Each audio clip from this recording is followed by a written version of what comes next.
Hello, and welcome to Smiley's. Today, I'm joined by Mora to discuss the Redeemer and tell the Hounds through the lens primarily of the Redeemer, albeit we might get a bit off topic. So, take a seat, grab your drink of choice, hopefully not Kellic, and tell us your tale. So, how are you, Mora? I'm fine, Lee. How are you? I'm doing fairly well, actually. Right. So, are you ready to talk Redeemer? I never ready, but as good as you'll probably get. See, I know that we are going to do the Redeemer episode, right? But in my mind, I keep thinking we are going to talk about the Seer Domin. For some reason, that's the main character which comes to my mind when I think about Redeemer in Toll the Hounds. So, for this episode, I would like to actually do something slightly unorthodox and talk about the ending of the story first, if you like. Shall we mention the spoiler warning first? The spoiler scope for this book is the Book of the Fallen up to the Hounds, up to and obviously including Toll the Hounds. We're not touching Death of Dreams or the Crypt of God, albeit you could use some of the material there for the discussion we'll have later. We won't be using it in this recording. So, up to the Hounds, and to solidify that, we're going to jump straight to the ending. Yeah, nice. So, do you remember exactly how the book ends in regards to the Redeemer storyline, Nora? Just a Redeemer storyline. Yes. Yes, I remember. So, Seer Domin has been killed, destroyed. Whatever his spirit or his soul was destroyed by Selin, who was possessed by the dying god.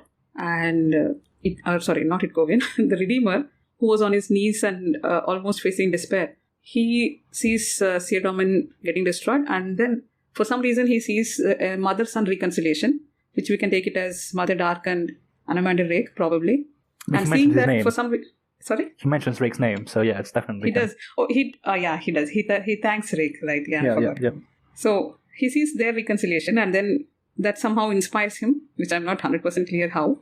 But anyway, it inspires him, and he decides that he's not going to discriminate against Selin, even if she's possessed by the dying god, or even if she has questions that he can't answer. He doesn't care. He continues to embrace her, continues to offer his redemption, and with his embrace, the dying god just slips away, and finally it is Selin feels soft in his arms, right? Mm-hmm. That's how it ends. And I think there is a further ending in the epilogue. Do you want me to touch upon that? If you want to. Sure. In the sense that she continues to... There is a monastery built in just outside Black Coral, and Selin is the high priestess there, and the cult is still sustained. So the cult of the Redeemer continues on, right? Right. So what I would like to touch upon is we see both from relatively early in the prologue and in the ending of the epilogue that most of the story that we read in Toll the Hounds is a story narrated to Fisher and Krull by Krupp. Now, why is this important? Yeah. Because Krupp makes a lot of artistic decisions that fit the narrative that he's trying to tell, which ties into the overarching themes of Toll the Hounds, but we won't get to that. So, Krupp makes a lot of artistic decisions, not all of which accurately reflect reality. The most evident, I think, is Harlow, the child, who is inexplicably way older than he should be, returning home to Stony the day after the original gets destroyed. Like, that's not going to happen in real life. That's not happening. But it doesn't matter, because this is Krupp's story, and he's trying to tell a story to the guys and give us a message. To bring it back to the Redeemer, the ending of the Redeemer story, most of it, takes place in a barrow with a dead guy and a god that cannot speak to mortals.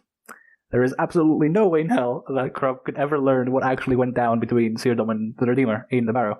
So a lot of it that we could be seeing might just be fabricated. And so I think Itkovian or the Redeemer, what have you, thanking Rake at that moment because that's when Rake sacrificed himself. It's convenient. But it's convenient on purpose. It's built into the story. Do I think this was part of Rake's plan? Maybe. Maybe he knew somehow that his sacrifice would aid the Redeemer somehow in destroying the dying god. But I don't think it matters because it ties in nicely with what story Krupp is telling. So, because we have too little time to actually deviate from this lens, we'll analyze much of the story through the lens of, okay, this is Krupp narrating, but we'll also take this at face value, for the most part. So. We should, ideally. With that disclaimer aside, let us get back to the very beginning, before even Toll the Hounds. So, how, if you recall, Mora, would you give us a quick recounting of how the faith of the Redeemer like started? The memory keeper here? Yes. I mean, you read this recently. So, what do you want to know about memories of Ice? Hit me. So, how did this entire thing, how did the cult of the Redeemer begin? It begins outside Coral, when Coral is just transitioning into Black Coral, when Itkovian somehow hangs on with the rest of the armies, which are, heading to Coral to stop the Panion Domin and all that. And just before the battle begins, and after Whiskey Jack dies, he decides to embrace the pain of the Tilanimas This we have covered already in the Fenner episode. Yep. Right? So, and he takes up some 300,000 people's pain and memories and all that, and he dies. He collapses there. And at the spot where he dies, the Tilanimas, I think they consecrate the space or something, and they start, donating some small trinkets or items as a way of giving thanks to him for redeeming them. So this becomes sort of a magical barrow, which keeps growing in size because more and more people keep coming, and, a cult has been built up. And not many people remember that this is Ikovian. It's just, he's no longer called that. He's just the Redeemer now, who turns away no one and offers redemption to everyone. Right? Mm-hmm. Anything more do you want to know? I think that's good. So, well, since you offered already, would you kindly recount us Ikovian's speech to the mass right before he dies about compassion? Oh God, I don't have it on the. I can paraphrase it. You know the gist, yeah. Yeah, so he just says something like compassion has to be given freely. The true value of compassion is priceless, and though we know it, we tend to hold it. But that's not the point of compassion. Compassion has to be given completely freely, with no bias and all that. Yeah, I think I'm. Yeah, that's good. I'm extending it. So where am I going with all of this? Is memories of Vice relatively early, and we are still too. I don't want to say hung up, but we're too mixed up with everything that's going on. There's battles, there's wars, there's munitions, there's magic, there's all that stuff going on. And we don't quite lean into understanding exactly what went down here. For one, as you said, the mask consecrated his barrow. His barrow keeps growing because more and more people give themselves to the worship of this god that came to be known as the Redeemer. But it raises the obvious question of, is the Redeemer the same mortal that was at Ikovian and Thalion that stood outside all those, well, it wasn't all those years ago, it was like a few years ago, like 3 years ago. Yeah. So this, I think, segues nicely into a discussion on faith in Malazan. And would you like to bring us up any faiths, I guess, that show up in this book? And talk about them? Faith, yeah, sure. Now see, faith is like, completely meshed with the fabric of the Malazan world, right? There is no separating it. And Edison has told us many times that these books are inspired by the Iliad and stories like that, where gods have a role to play in the story itself. So faith is omnipresent, and we see this side, I don't know, from book one, isn't it? From the cult of Shadow, even though there is no god there, and the cult still survives until Shadow Throne decides to take up the throne and become the god. So faith exists, and it's a little flexible probably, but there are multiple cults, right? Is there anything specific you want me to bring up about faith here? Well, for one, what cults and what faiths do we see in this book aside from the Redeemer that are prevalent? Can you just repeat that? What other cults and faiths do we see in this book other than the Redeemer? In this book? In this book, yes. Yes, we have extensive notes on that. So we see other cults like the Dying God, who has become a new cult, just like the Redeemer's cult. There is also the Crippled God, who now has a temple in Darujistan where Harlow's foster parents go to pray and all that. There is also, obviously, Shadow and... Shadow is the main cult we see there. Are there more? There's Mother Dark. Mother Dark, would you... Well, not a cult, it's a faith. Yeah, I mean, it's not a cult, but yeah, it's a faith. It's a religion, yeah. The anti-goddess who has turned away from them. So, is there something specific you'd like to talk about either one of those before we can know the deep specifics? Well, let's tackle the obvious out of the way. So, the crippled god, whose head priest is Munug, the merchant that got a severe case of paralysis after the crippled god healed him in Memories of Ice. Healed him, quote-unquote healed, yeah. He's his head priest, he delivers speeches to people of Darujistan, and the faith of the crippled god, which we have seen before in... I always get this wrong, is like either Hanat Ara or Hanar Ara. I'm going to look it up, hang on. Just tell me, what is it? It's Hanar Ara, the city of the fallen in Seven Cities, which is essentially created by Shaikh Reborn, the person younger. And so, what does the crippled god generally, and his followers generally, profess as faith? They profess that the disfigured, or the maimed, or the imperfect. They worship imperfection in general, right? And this faith also professes that because of the imperfections that you and the suffering that you endure in life, you will find salvation after death. Okay, if you're getting some hints about Christianity here, it's not necessarily on purpose, but it's definitely there. It definitely sounds like a Catholic doctrine. It's not universally only Catholic, but it sounds a lot like that kind of doctrine. That's one. I think there are plenty of religions. Certainly. Yeah, go on. And this is what is called the eschatology, I think, which is basically what happens at the end of the world. That, okay, we, the imperfect, the mutilated, the maimed, the sick, will be exalted, will face salvation at the end. Okay, so there's that. Okay, you're broken, but that's fine, because after you die, you'll be in a lot better place. The Dying God. The Dying God is interesting. So, since I think you did some research today on the Dying God and Kellic, would you like to talk about that now? The Dying God. You want me to just explain what exactly the Dying God is? Not necessarily just what it is, but, your thoughts on it. My thoughts on the Dying God. Right. So yeah, this Dying God is in many respects a sort of a child God who just knows hunger, who just knows to take as much as possible from his worshippers, right? So his whole deal is to gather suffering to himself, and the way he does it is by offering his own blood in the form of this drink called Semen Kellic. And with this drink, I think his followers get addicted to it and suffer some more and return this blood back to him, as an offering. So he keeps increasing the amount of suffering among his worshippers, but it is all hidden under a blanket of addiction and release and abandonment, and they're completely, how to say that, they're under a blanket, isn't it, where they don't feel anything anymore, right? So they just surrender to him, and he thrives on that. He basically just wants that. He wants them to keep suffering, but keep them under his control. So to me, it just felt like a sort of like a bad vicious cycle where he gives them more suffering and the worshippers return it back to him, and it's never ending basically. And he's a dying God who doesn't really die at any point. The point is to keep eternally dying. So there is no end to it, actually speaking. What do you think of it? So I want to bring up a passage from chapter 14 of Tell the Hounds, which is the meeting of Nimander, Aranatha, and the Dying God, who is in a puppet. Can I interrupt you 1 minute? Yes. Do you have a page number? 624. Thank you. So basically, Nimander has come into a room that has a lot of puppets and stuff, and each one of them could possibly contain the essence and soul of the Dying God. And the Dying God essentially constantly teases him and says, "You can't find me, you don't know me, you can't know me." And then in comes Aranatha, and she speaks thus: "Husband, blood-sworn to Nightchill, child of Theleman Thersenotoblagai, beloved in the Skull Crusher, I summon you." And she held out her hand in time for something to slap hard into its grip. A battered, misshapen puppet dangled to one arm, snapped off, both legs broken away at the knees, a face barely discernible, seemingly scorched by fire. Aranatha faced Nimander. "Here is your Dying God." And so my question is Belardan the Dying God? I assume so. I had no idea, but then this is what it turns out to be, right? Do you have doubts about this? Doubts isn't the exact way I'd phrase it. So we've seen Belardan, right? We've seen him in Guns to the Moon. Would that Belardan, do what the Dying God does in this book? No, but even back then we saw that Belardan was like this innocent, naive guy who just trusted Taishan regardless of what, at that time at least we had no evidence that Taishan was.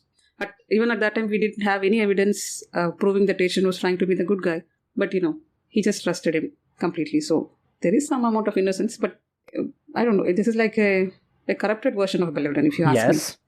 Oh, is this what you wanted, right? And where does that corruption stem from? Probably from the crippled god.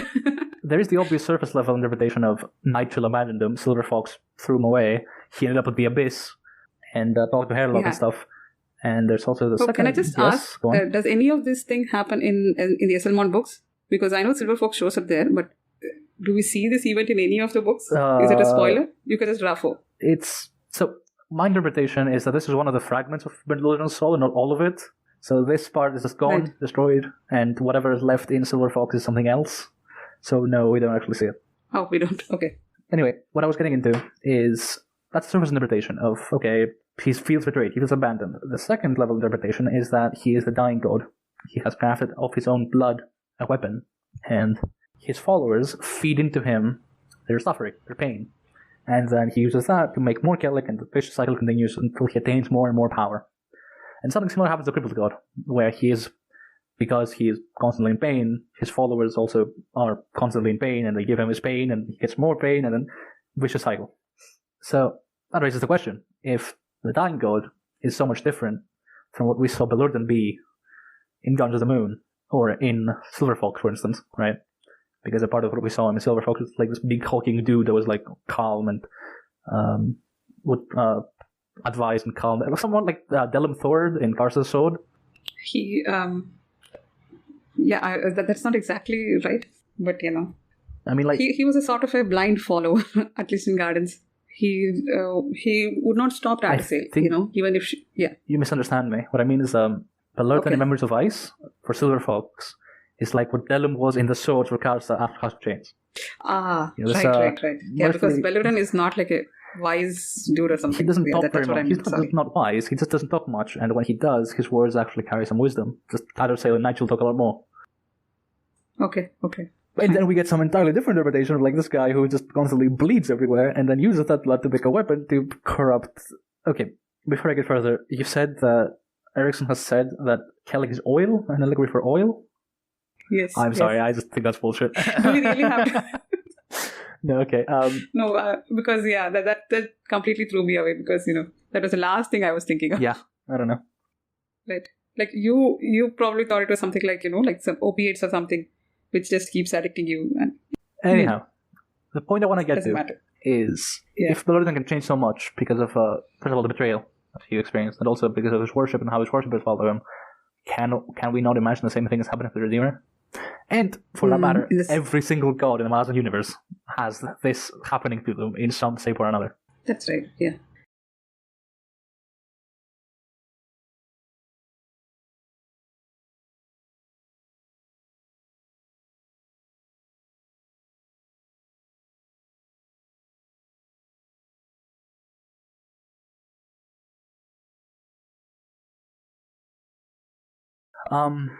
So, yeah, I wonder what you think on this, because before I get into more details about all the different gods that we see change for one reason or the other and how worship changes them, I would like your thoughts on this notion. So, for instance, right, you have Shadowthrone. Why is Shadowthrone special? On how the mortal and the immortal, the differences between, is that what you're asking? So, let me give you an example. Right, you have, I don't know, crap. You're asking Shadowthrone? Shadowthrone, for instance. What's the neat thing about Shadowthrone? He doesn't have many followers. Most people that subscribe to Shadow, like Bithal, or Either, who are not actually worshiping him, and he's considered to be a usurper. And we see very few followers of him. We see Iskarl, who's crazy. We see Wrath Shadowthrone, who's crazy. We see Sordico, who's stoic, but still, No, you can't say anything bad about Sordico Quam, no. And so his priesthood is very limited. And if you recall, mortal Shadowthrone, Kellenbed, went on to destroy all shadow cults when he took over, or before he took over the Shadow Realm. And the answer to that, my answer to why, would be because he doesn't want to be influenced by his worshippers, because he has plans and he has stuff to do. And if every minute worshipper suddenly started sending him prayers and changing him and stuff, well, that wouldn't be great, would it? And so he needs to influence that and have people that are like him, like Iskarl, who's crazy, and refers to Shadowthrone like exactly the way you would expect Iskarl to refer to Shadowthrone, and conversely, exactly the way you'd expect Shadowthrone to refer to Iskarl. My god, who's both devious and crazy. And then Shadowthrone refers to Iskarl like my priest is both genius and stupid. Their dynamic is very dynamic. It doesn't change very much, and it doesn't change either of them very much. And then you have the contrary of Traveler, right, whom we know is the mortal version of Dassam Ultor, who is also Decembre. Now, this is tackled a lot more in other books, but this is the first time when we really get to see it. Okay, Traveler is apparently Dassam. And Decembre is the Lord of Tragedy, and he is worshipped as such. And so he constantly broods. He broods a lot in this book. I mean, who doesn't brood in this fair. book? Tell me. Fair, yeah, but he's also very, dour and sad, which is unlike Dassam from what we know about him earlier. Which, again, can be contributed to he lost his daughter, he lost his god, and he missed to kill him, he's been betrayed. But also because every worshipper of his worships him as a lord of tragedy and sadness, we went a bit too far. So the point is, worship in Malazan and faith is a two-way street. It's not just gods get power from the worshippers and the worshippers get boons. They change. It's a mentally and physically exerting exercise. Can I give you a nice example for this? Please. When Vital, how do you call him? I don't care. This guy who was captured by the crippled god, the Macros guy who started making the sword, once he starts praying to Male, he is compelled to go help him. Yeah. Isn't it? Yeah. And in Reaper Scale, for example, this is what Male gets caught in an altar by Feather Witch because of the power of followers. And Male gets a lot with this because of a certain other character that we won't talk about. But anyway. The one you hate too much, that one. And it's also because it's a spoiler for other books, so, Yeah, so we were talking about Male, who is compelled by his worshipper. right? So this is the dynamic you wanted to bring up, that gods and worshippers, they have this two-way street. As much as a god can influence mortals, mortals have this big power in their hands to influence the god, to compel them to, because of their worship, isn't it? Yep. So that brings us back to what we're talking about the Dying God and Mother Dark, who this applies to a bit less so, because we see her manifest in Arnatha in this book, and so you can't really say that she's compelled by some extraneous power. It's more like a plea and a compulsion. Yeah. But the Redeemer is not, safe from this either, right? So we know, obviously. Oh, finally we made it back to the Redeemer. Yeah, go us. So what's special about the Redeemer is that he was once immortal, and so has memories of his mortal self. Like Kellenved or Dancer that we've seen ascend, or like Dassam in this book, or what was mortal and ascended? I guess Drake, but Drake doesn't really count. Yeah, it doesn't. So anyway, he has his memories from old. He has changed, but he still has his memories. But the point is that the Redeemer isn't just Govian, or what was Govian. He's more, and less in some ways, because some of his qualities have been taken away. Yeah. Because he's been, eroded by worship. I mean, the one thing which has been taken away from Govian to Redeemer... He's very closeted. The Shieldhammer is very closeted, and this guy smiles all the time.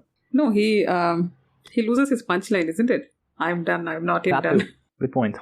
Sorry. No, that's a good point. So let's tell us about his worshippers and the people that actually worship him, to get to the actual juice of the crux of the argument. Oh, what is the argument here? Well, we already talked about, how he's changed. So who changes him? Selene and stuff. Yeah. So would you like to talk to us about the High Priestess of the Redeemer? Yeah. Just outside Black Coral. You want to talk about the... Yeah. Yeah, the pilgrim camp, which is made up mostly of the Panian remnants and other migrants, I believe. Or whoever decides to just show up and start worshipping him. And one of them is a child of the Dead Seed, one of the earliest ones, who doesn't have a name, obviously, because, she was from the Dead Seed. She gives herself this name of Selene, and she has some extra sensitivity to the Redeemer. She's able to, understand his emotions and feelings, even though she's not able to, commune with him directly, right? So she is considered as the High Priestess, and people, elevate her status, even though she doesn't ask for it. She just knows that she is able to, she just knows that the Redeemer is lonely. And the one guy who offers him company without worshipping or without expecting really anything in return is the Seer Domin. And she is the only person who seems to be aware of it, but it's not enough for all the other worshippers, right? So they want more. They want to know what the god wants, or, why. And once Seer Domin stops coming and all the crimes begin from Gradithan and his gang, people are, they worry that why isn't the god helping them? They are here for the sake of the god, and he was a warrior before. So why can't he just step in and, strike down Gradithan and help them be safe? But that is not the Redeemer, right? He is now committed to just compassion. He doesn't want to get involved in all these things. And obviously, without him and without his answers, Selene has no answers, obviously. And as more and more people keep hounding her about, what can be done and how can we solve this problem, and even when she goes and petitions Seer Domin and he refuses and sends it back, she completely loses faith, because she cannot help all these people, and it sends her into a spiral, basically. So, and then the rest of it happens. Spinnock tries to save her, and that's a beautiful scene. Do you want to tell me about that? Which one of the two scenes where Spinnock comes in and talks to Selene? Oh, you can tell me both if you want, because I love Spinnock. So as you may imagine, there's a lot of scenes where Spinnock talks to Selene when she's down. So the first one is when she gets scolded by Seer Domin when they first go to the bar to talk, and then she walks out. She walks out and essentially says that you may want to pick up your friend because he's going to spend the rest of the night on the floor. And then Spinnock goes like, well, wouldn't you like that? She's like, no, he's the benighted. And they talk about how he's the protector of the pilgrims. The next part is, I think she is fevered. I don't remember exactly when this happens. Fevered, yeah. He picks her up and takes her back. And it happens twice. When she's fevered and he comes to talk to her. And then he goes back to the priestess, the anti-priestess. And then he goes back. And she's so fevered that she's basically having delirious dreams. And she talks about like fear coming back. And she keeps talking about like sexual assault. And how she's a child of the Dead Seed. And how no one would touch her. And all the things that have been fallen the camp. And he says something along the lines of, rest now, fever will awaken all your nightmares and stuff. What I found interesting that she talks about rape twice, even though she explicitly says that no one touches her because she is poison. Oh yeah, Spinnock tells her, no more talk of rape. Yeah. So, she's... Okay, yeah, these are not the scenes I'm trying to, discuss. Go on. I think the next one. I don't remember the next one. I don't know. No, it's just the one where she has this vision when she's inside the citadel. Do they call it the citadel now, or the palace, or wherever the Andy are living? Yes. So she has this fever dream, right? Where she sees the number of women giving up their souls or something. It's a trippy dream. So I can't really explain it correctly, but there's a nice prayer. That's the prayer which I wanted you to know. You have the quote? Oh, the bless you, you cannot be taken quote? Yes. I don't actually have it. Hang on. Okay, it doesn't matter. It's a lovely prayer. And because once this happens, she decides to walk out of the citadel. She decides to stop taking their help, stop trying to get better, and goes back to her pilgrim camp. And that's when Graditon is able to grab her, right? Mm-hmm. And get her addicted to Kellic, and so the whole thing goes down.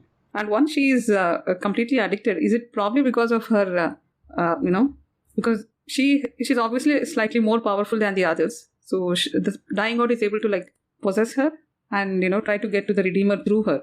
Isn't it? Isn't Probably. that what is going on? Yeah, I think so. What I wanted to bring up is, for one, you brought up the fact that Selene has no answers for them because they're beset by these bandits and no one's there to protect them because Sheridan is gone and who will protect them and stuff. Contrast that to what we talked about earlier about the crippled god, about how it's a religion of the crippled and the maimed, but even those will find salvation after death.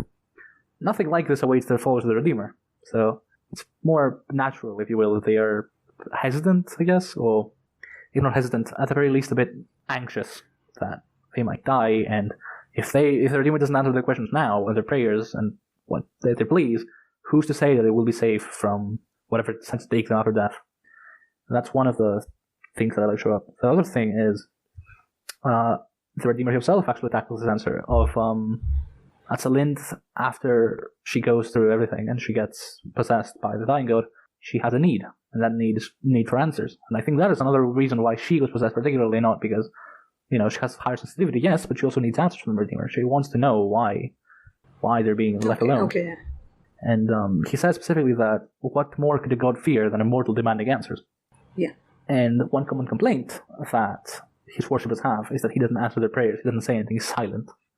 And Sir Domin talks about this with Hume the Barrow, which again, keep in mind that a lot of this is probably just Croak making things up, because he can't know this conversation went down, right? But again, we're taking with face value, because otherwise we're going to be here all day.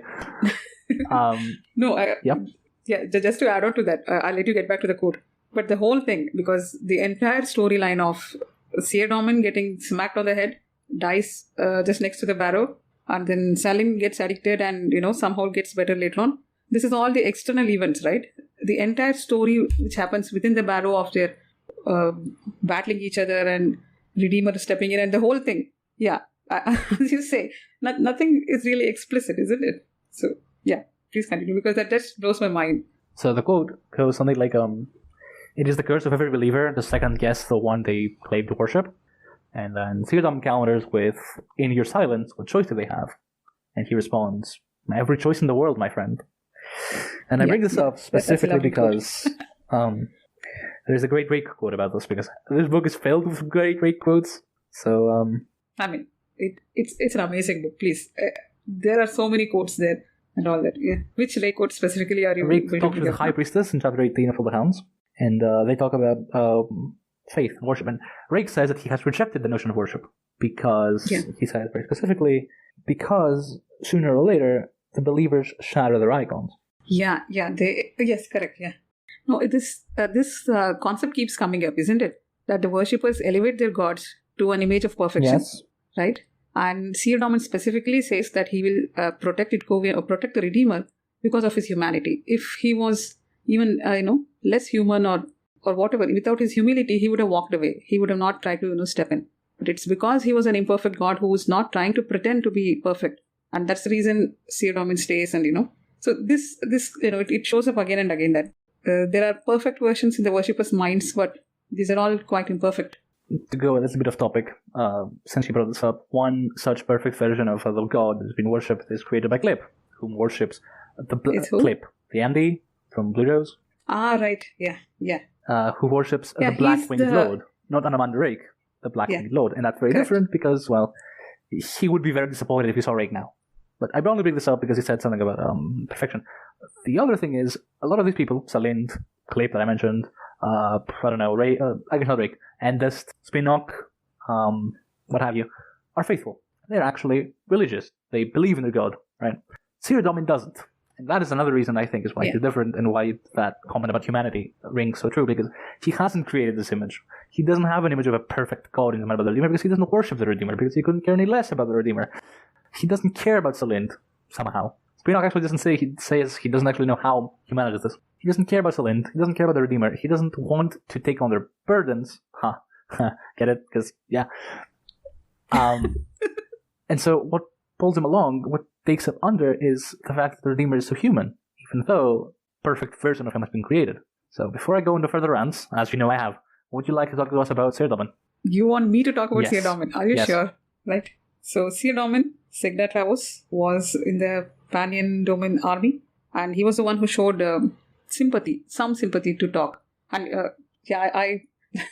it just, it was an extremely emotional scene. Each time he appeared on page and Memories of Ice. Yeah, so let's not go there now, because it's going to just distract me. So here, Sir Domin, he is completely guilt-ridden when we see him. Though he lives near the pilgrim camp, he's not a worshipper. By the way, if you would allow me one quick interjection, since you brought up Memories of Ice. Please. In our last episode, I brought up an analogy between Itkovian and Sir Domin, and this is the analogy made very literal, about how Itkovian's last memory of his mother is her smiling and waving as he left to go join the Grey Swords, and he never looked back. And similarly, Sir Domin's last image of his father is him sailing away into the nothingness when he and his brothers and mother and sister went to join the Panion Domin. And now these two are together in the book, and it fills my heart, So anyway, sorry, carry on. Yeah. No, that's amazing. I know. So right now, Sir Domin, in present-day Black Coral, is a Kef Tenar player who's not very good, because Pinnock has thousands of years of experience. And the thing is, he has embraced his past life. He's not in denial of it. He's not trying to get people to forget about it. He has given up his life as a sort of repentance, right? He's living in that. He doesn't want forgiveness because he knows that some things should not be forgiven, some things should not be absolved. So this is his philosophy. So in fact, every day he does this thing where he dresses up in a Sir Domin uniform and goes up to the barrow and kneels. To everyone looking around, they think that he's just coming there to pray. And even Salind, I think, briefly thinks that why is this guy coming every day? Because just one visit is enough. Redeemer is going to forgive you as soon as you just ask him to redeem you. So why does he keep coming back? And that's when, she slowly puts it together that he's there as a companion. He just wants to alleviate the loneliness of the spirit of Itkovian, who has been worshipped as the Redeemer.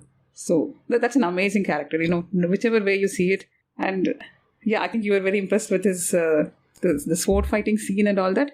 Isn't it, when he cuts down the conspirators and all that? But it's it's quite off topic. Before you go on, I would like to bring up, since you brought up why Salind thinks he's here, they make up their own answers. What they say in the book that is bad, that they will have to do eventually because they cannot live with their answers, they do. Why is Sir Domin here? He's a gift from the Redeemer. He's the Benighted. He has been sent here as a guardian, and he left us for some reason, and this is our penance. They can't comprehend that this guy is here for some other reason entirely, and they make up their own answer and attribute it to their god. Okay, not to sound like an ass, but I don't know. People who are just given themselves completely to the faith, I don't know how much they're able to, think of someone who doesn't have that faith, isn't it? They will not be able to comprehend it. How is this guy not worshipping our God? How is that even possible? Wouldn't that be the type of thinking you would expect from a pilgrim All I'm camp? saying is they don't know, and they don't bother to ask. They never ask him. True. Because they are content in their own created answer that he's here because he's a gift from the Redeemer, he is our Benighted, he's our guardian, and because of him there are no rapes and murders and things, which I can understand why they don't ask him, because his presence is what's holding off all these things. But they make their own answers, which is one thing Salind mentions in, I think, chapter 13 or something, is they can't live with their answers. And again, this motif is brought up again a lot with the Redeemer, because he can't give you answers. He doesn't know what will happen to you after death. He doesn't know how to protect you. He doesn't know. He just absolves you, and the faith created around him is be better. I bring this up now because soon we're going to get into the juicy parts of the Sir Domin story, and I would like you to go over that. Are there still more juicy parts? Which exactly are the juicy parts for you? Yeah, we're almost there. So once Gradithan's gang starts, their all the criminal activities in the pilgrim camp, at some point he decides to pay a visit to Salind, I believe. I don't think he goes there to confront them. But on the way, he's just blindsided and he's hit on the head and, he just loses consciousness. And when he wakes up, there is an unfamiliar, kind face who has so much compassion in his eyes that Seardomin thinks this type of compassion is wrong, right? So that's where we meet Ikovian/Redeemer. And they talk with the barrow. And yeah, I know you're waiting to tell me about it. Please go on. Must I? Okay, fine. Okay, Must I? Oh, no worries. Yeah, please go on. So, okay, we've gone over it like this. It must be like the third time we go over this, but there is no way that Grubb could have known what goes on in the barrow. So a lot of what we go over here is mythopoetic in nature, probably almost certainly embellished, and that doesn't matter because the scene is absolutely awesome. So beyond the thematic, how appropriate it is for this god to be within his own barrow with his guardian fighting his high priestess that comes demanding answers, which is awesome. There's also the fact that he doesn't know, or at least claims he doesn't know. So when they first enter his barrow, Seardomin looks up and there's a paragraph's worth of describing, the stars and the gems and like everything that goes on, and he concludes with how rich the whole thing feels that they must be in his barrow. And Ikovian says, "Yeah, we are.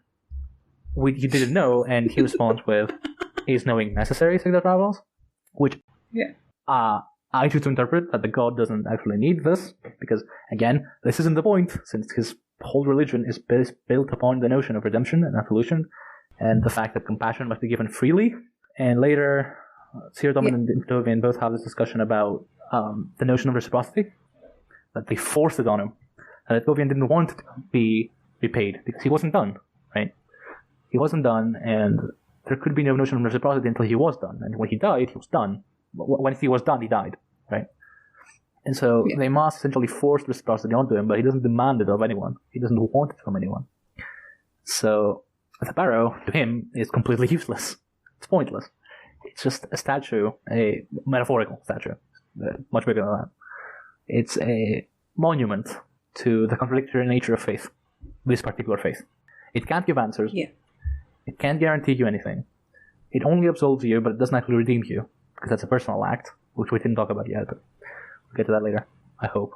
And it's completely pointless to the god. And in comes the High Priestess, who is possessed by the Dying God, and there is a stark contrast between how Seardomin views her and how Ikovian views her, which we'll get to later. Yes? Can I just...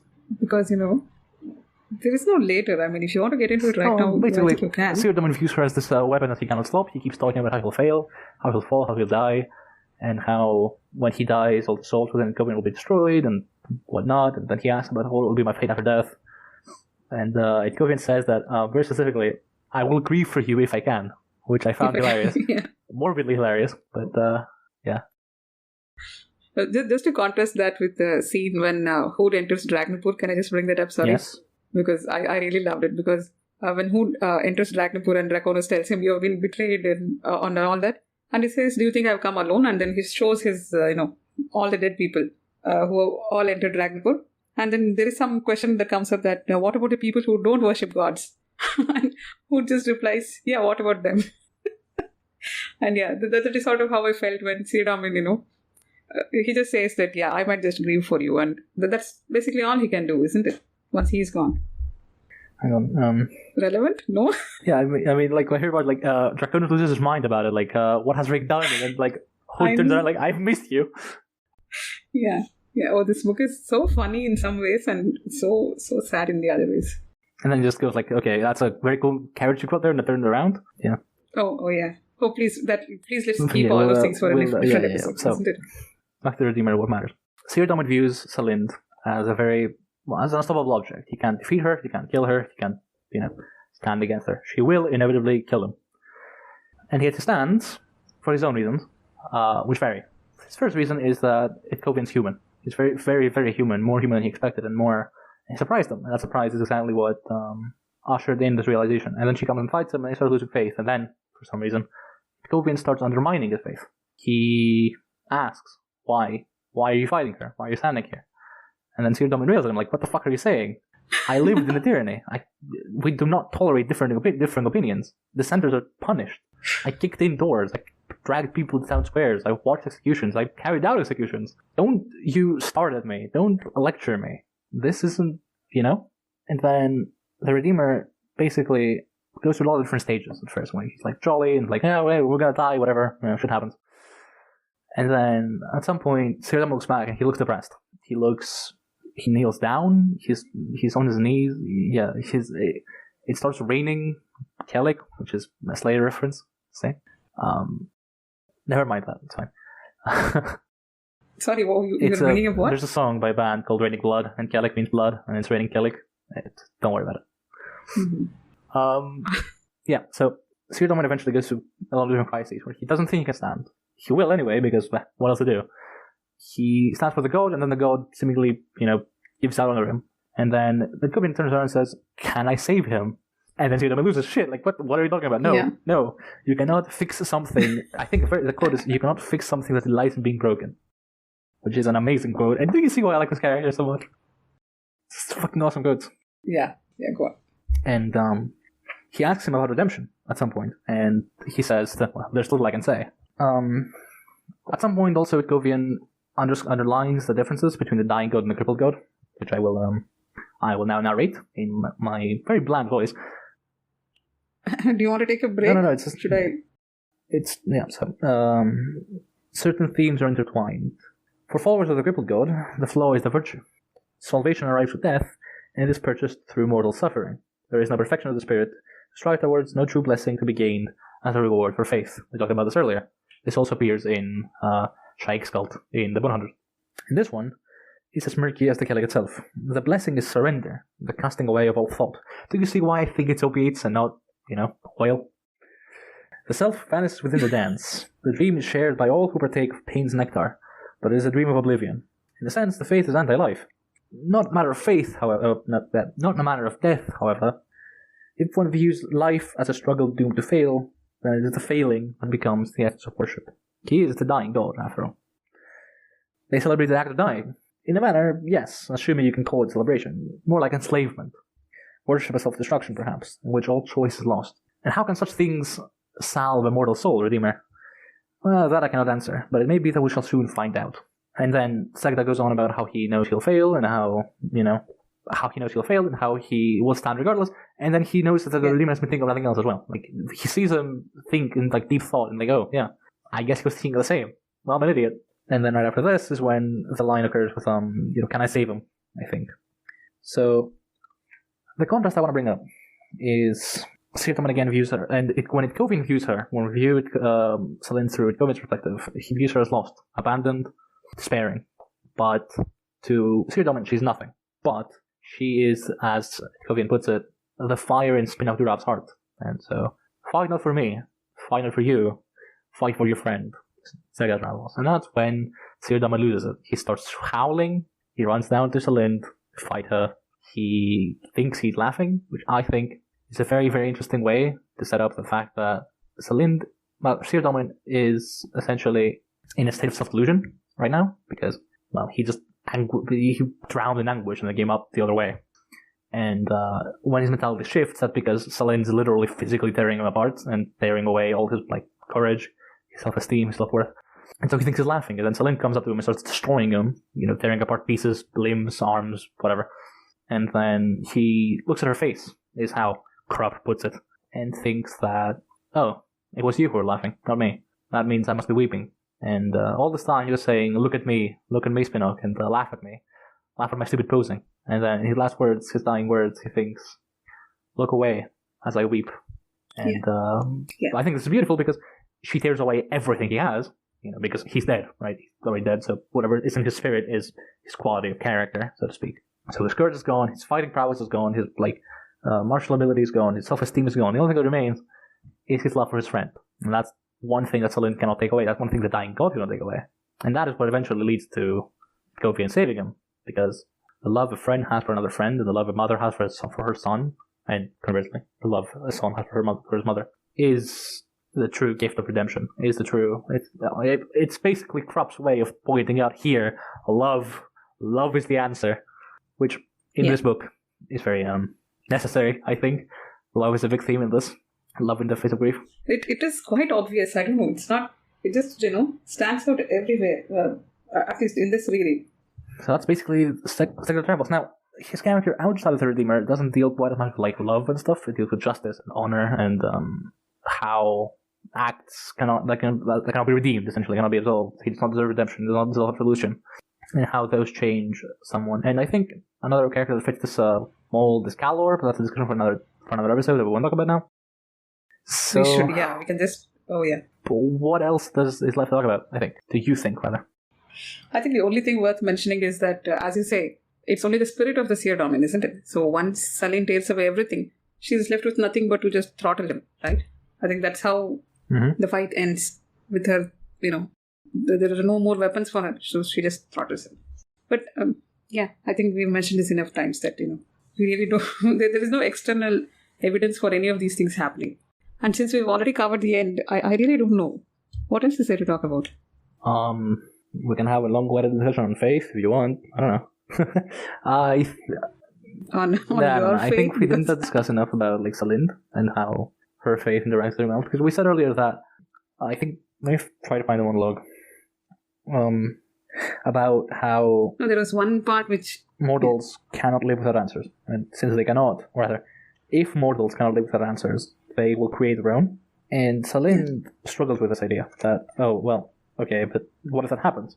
Well, it has already happened, These people, the worshippers of the Redeemer, the merchant, for instance, that persuades Selene to go to flying Seer Domin, or that woman whose daughter was raped or whatnot, or even Selene herself, have created answers for themselves.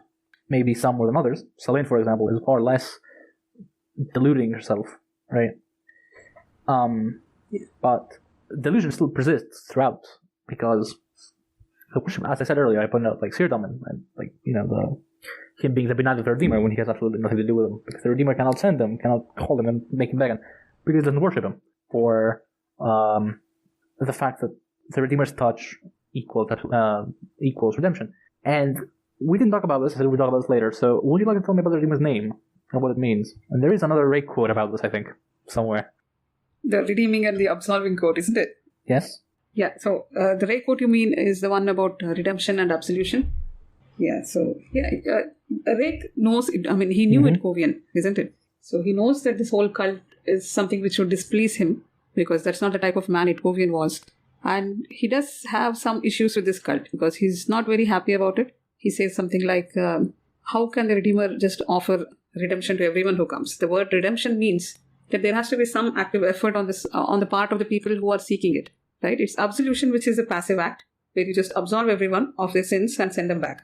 Redeemer is doing that, but he has some problems with it. Rake is not very happy with this idea. So he's really what to do with this. I think I mentioned already that I think a lot of it stems from the fact that they seek to create answers for themselves, and we have seen this happen again.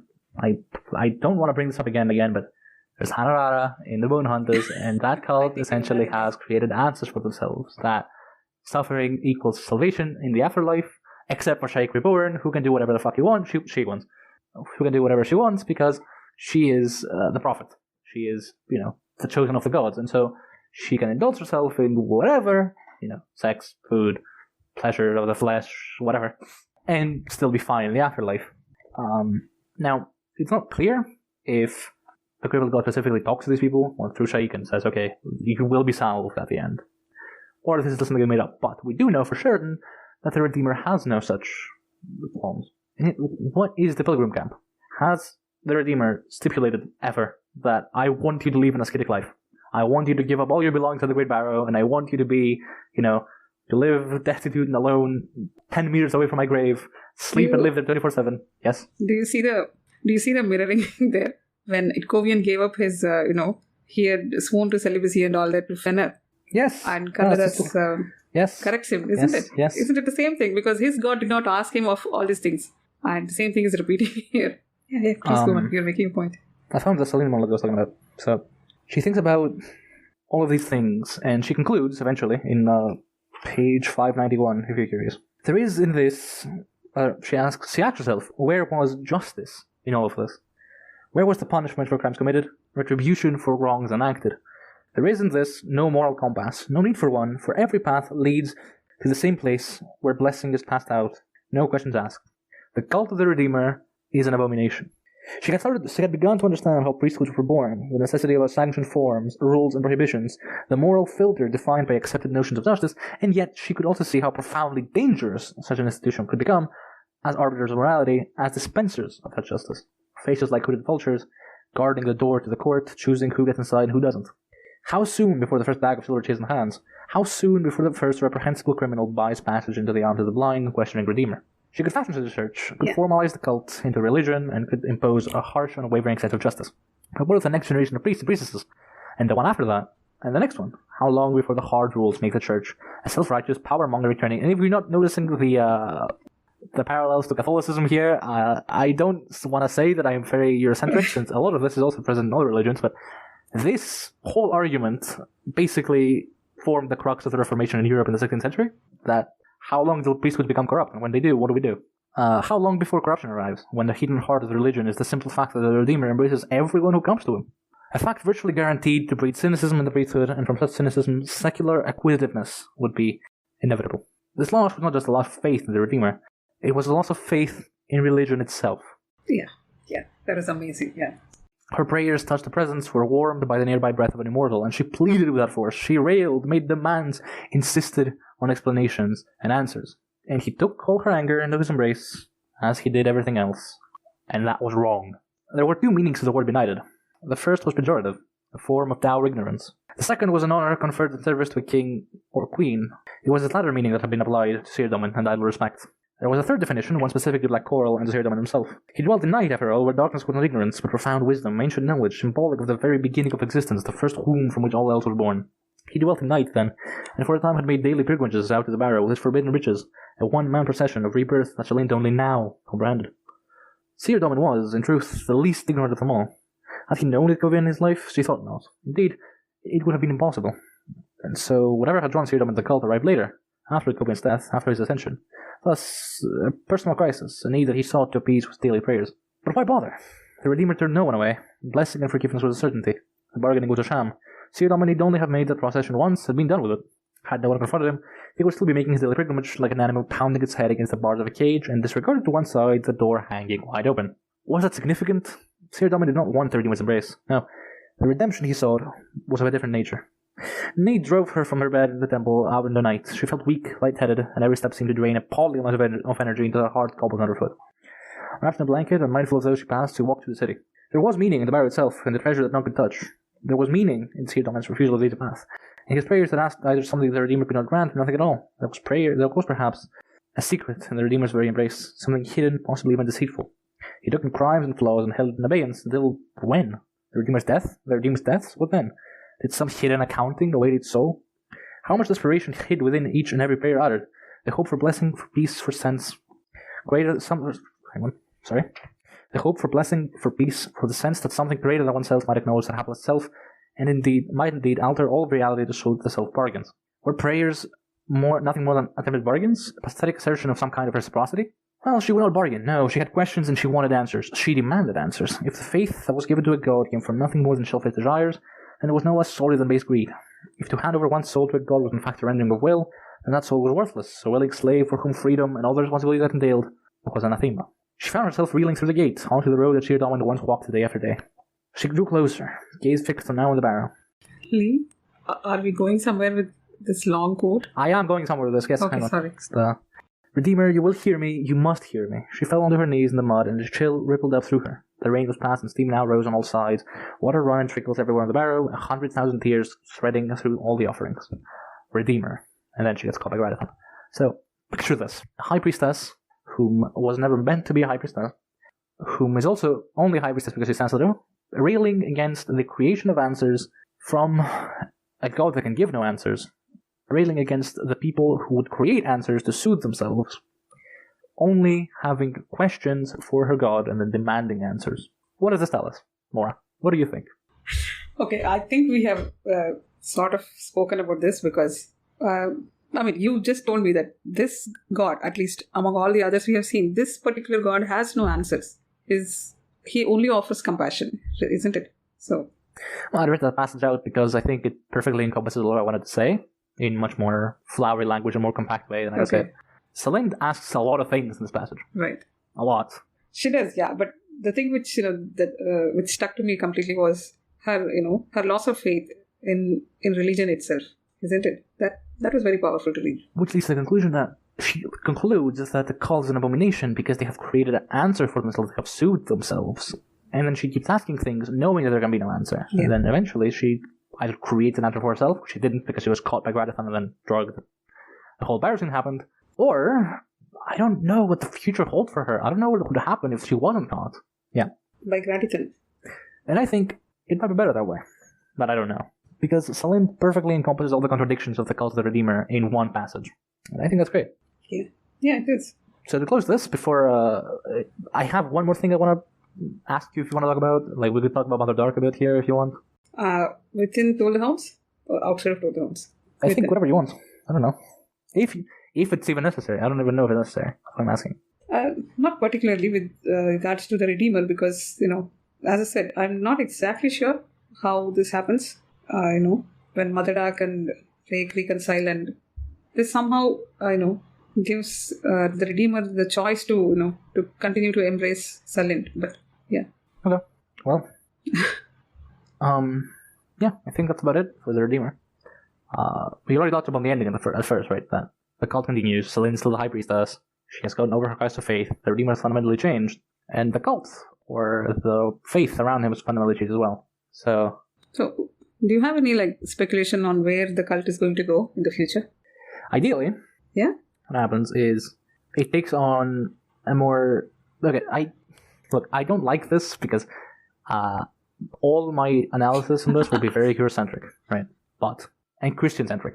But, for instance, the Bible has some deontologies, right? And to make that literal, they had Moses go up a mountain and pick up the Ten Commandments from God. And those are the rules, quote-unquote, the rules that a good Christian must live by, right? Ideally, I think, because faith to God does not respond to you is a difficult thing. So, if we want to maximize, I don't want to say happiness, but maximize, I don't know, good outcomes, I guess, from this faith, there would be a code of deontology, a code of duties, a code of virtues that would be encoded into the Redeemer that basically said, absolution is not enough. The quote from Rake, right? The absolution is not enough. Absolution is a passive act. Redemption is an active act. You need to do something more. You can't just have the God absolve you and move on, because that's not the point. You will be given compassion. You will be absolved, but then it's personal failure if you don't manage to get better from that. I think that would be the ideal. But I don't know. From then on, I think good's about anywhere. I think what Celine says could very well happen, even now, right? Because if they do establish a priesthood, and then what next?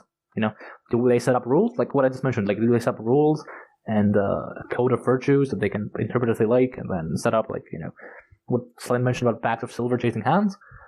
Do they completely nix the idea of a priesthood, and it's okay, is it like an attraction or something? Come touch this guy and be absolved of all your sins. I don't know. Which I know is the shittiest answer to what do you speculate, but no, I don't know. I haven't thought about this. No, it's just, it sort of seems obvious to me that fundamentally the thing which has changed now is that Celine is able to talk to the Redeemer, isn't it?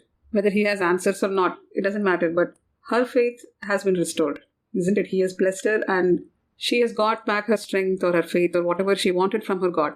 And I don't think this cult is going to go have sets of rules or, things to live by, follow these rules and none of those things. I think at the most, the only commandment or the rule or whatever this religion can come up with is to, I think this is hinted at somewhere, that they live by example, that whatever the Redeemer is doing is just showing them the way, that this is the way they're all supposed to live. They are supposed to be this compassionate with their fellow humans. Sort of something like that. And that's the only direction I see this cult going in the future. But yeah, who knows? I don't know if you're ever going to revisit this, in the Witness trilogy or anything. No idea, right? No. I am very happy for your optimism. About revisiting this or the cult going in a positive direction? The first one. Yeah, you said it was the only way you see it happening. This is I don't know, maybe I'm cynical, but I just don't see that's the only way. I said this is the most probable way. To me, this seems like, the outcome of it. Because as far as I can see, Celine, she's quite against this whole idea of priesthood. Right? Even if you say that Krupp is the one putting these thoughts in her head and doing all this, It doesn't matter. We are taking this at face value. So at face value, she's not the type of person to establish a church and a priesthood and all that. I don't think anything is going to change is what, yeah. But yeah, as you say, I'm optimistic. All right, good. You're done? You think so? Are we not? I think so, yeah. Do you want to... We can't quote it Kovian here because, there's no punchline. Okay, fine, go ahead. Quote it Kovian. I'm not going to quote him because... I just wanted to add one more thing. We almost forgot. We thought this episode is like a follow-up to the Fenner Boys episode, right? And you know where I'm going. So we see Brucalion here, which I'm very happy. And I'd nearly forgotten before we started reading for this episode because I completely forgot that Brucalion comes back here and the Grey Swords ride along with the Bridgemourners. And yeah, please, I think we should do a Ragnipur episode. Don't you think so? Oh, God. Can we even talk about it without Kracanas? We should. I mean, let's include everything. But what? No, I mean, we can. It's... How do we want to do it, for example? Like, do you want to talk about Ragnipur? Or do you want to talk about how it's in Ragnipur and Told the Hounds specifically? I just want to talk about the things that happen in Ragnipur in Told the Hounds. That's it. Fuck. No, because it's like a lot of hints throughout the books, isn't it? Like, what exactly is Ragnipur? And... Alright. Okay. Cool. So, does it seem like a good spot to stop? I believe so. So, thank you for listening. And now, sirs, we are done. Oh, you did that. Thank you. Thank you, Mora. Thanks for joining today. And good day, or good night, or good rest of your day. Yeah. Bye. Bye.